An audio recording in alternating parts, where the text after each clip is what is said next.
Hi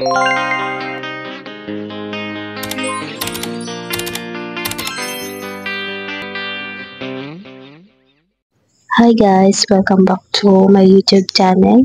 So it's me again, Clara Matos po. So for today's video po, kung nakita nyo po, napanood nyo po yung last vlog ko, wala na pong laman yung tindahan ko. So ayan po, ginawan ko ng paraan para magkaroon ulit ng laman yung tindahan ko. So hindi ko na po sasabihin yung main reason kung bakit naubusan ng laman yung tindahan ko or konti na lang yung laman kasi ayoko rin po magkaroon ng issue and then private problem din naman po. Pero yung ibang followers na nakaka-chat ko, nasasabi ko po yung main reason kasi nag-message po sila sa akin. So, ayan po.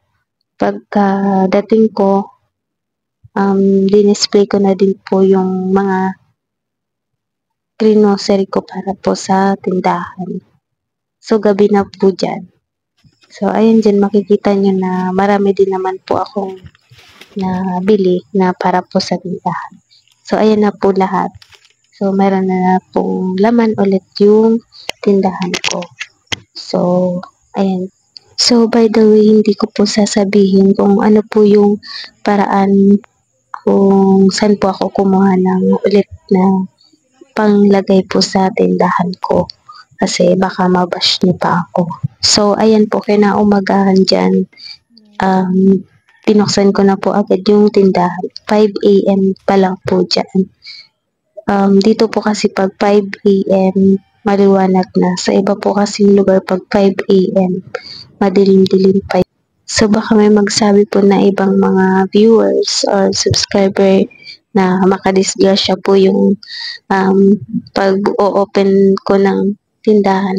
Hindi naman po kasi meron naman po dyan nakasipit para hindi po mahulog yung yan binubukas ko na takip po sa tindahan. So, ito lang na lang po muna yung aking vlog. Maraming salamat po sa inyong lahat. See you po ulit sa aking vlog. Bye-bye!